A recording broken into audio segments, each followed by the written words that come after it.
Bobby Chacon is a retired FBI special agent, comes from a family of service too, father and brother in NYPD. He's the writer and producer for After the Fall podcast. He joins us now to discuss this. Bobby, thanks for joining us. Good to see you. Thanks for having me, Dana. Of course, I know you have a very up close and personal experience with this. You were there. You saw the plane hit the first tower. I remember I had just turned 21 years old actually, and I was standing in my living room and I was watching these towers fall. And it was hard to take in just watching it on a television monitor. I can't imagine what it was like to be there in person. Now here we are, fast forward 20 years, and there was a lot said about what we could do to be proactive and protect ourselves against anything like this ever happening again. How would you grade us 20 years from now on that effort? That's a really tough question and an important question, I think. And I think there's several answers depending on how you're looking at it. If you're looking at it from my perspective, from the FBI perspective, we've done well. In fact, we've knocked down some of what we call walls that existed at the time that prevented the intelligence agencies from providing the criminal agents working these types of cases with the proper information that was withheld from us at that time that could have made a difference. I think that when you talk about certain NSA programs and certain, of these mega collection programs that the FBI doesn't really get involved in. Our agents are, kind of nose to the ground, focused on putting criminals in jail and criminals being terrorists as well. We just don't have the time to collect or the resources to collect, that kind of data. That's some people on the other side of the fence, in the government. And so I think the grades are a little different there. I think the grades of the FBI, we solved this crime very quickly. We rounded up the people that were responsible. Obviously, the 19 hijackers were dead, but the people that financed them, the people that helped support them, all over the globe, were rounded up, were hunted down, and some of them were brought to justice via drone strikes. Some of them were brought to Gitmo.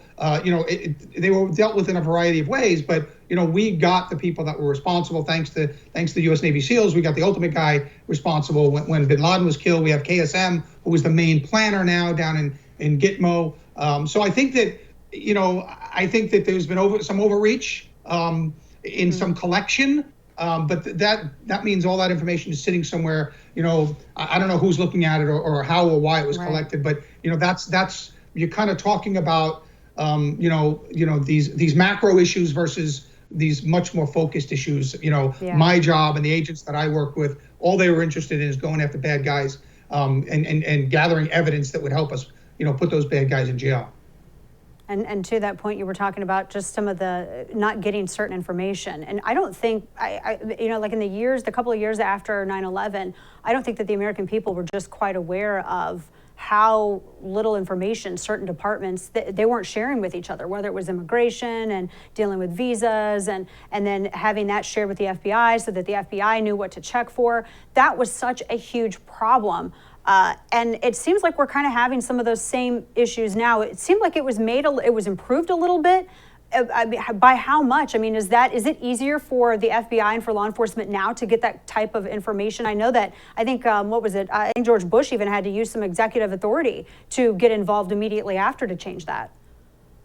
Yeah, there was something called the wall at the time, and this was something that kept intelligence agencies from sharing certain things with criminal agents like myself, who might go into court and divulge that stuff, and then their sources and methods could be compromised. So I think we have done better on that front. That's one of the fronts that we've done better. In other words, the CIA has people sitting in the Joint Terrorism Task Force. We have FBI agents that actually go to the CIA schools and spend time working in CIA offices around the world, and then they come back to the FBI. So I think there's been an interchange of personnel. I think we have a greater understanding of what each other does and the roles, that we both serve in the overall objective of keeping America safe. How the news today, that actually just from a little bit ago from Jen Psaki's press conference, that the president's not going to be making a live address on 9/11. How important is that to you to hear from the commander-in-chief live on 9/11?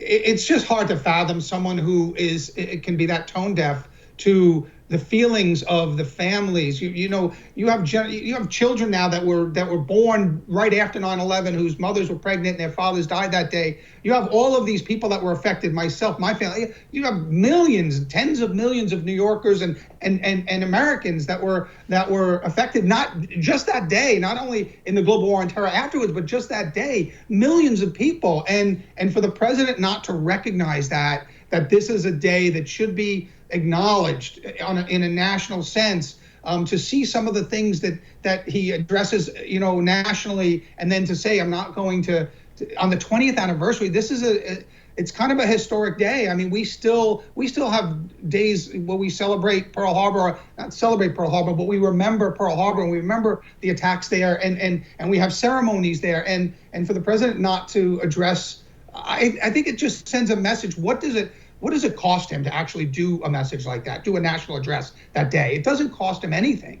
But when he doesn't do it, it certainly sends a message. And is that the message that he really wants to send to the American people? It's dumbfounding to me.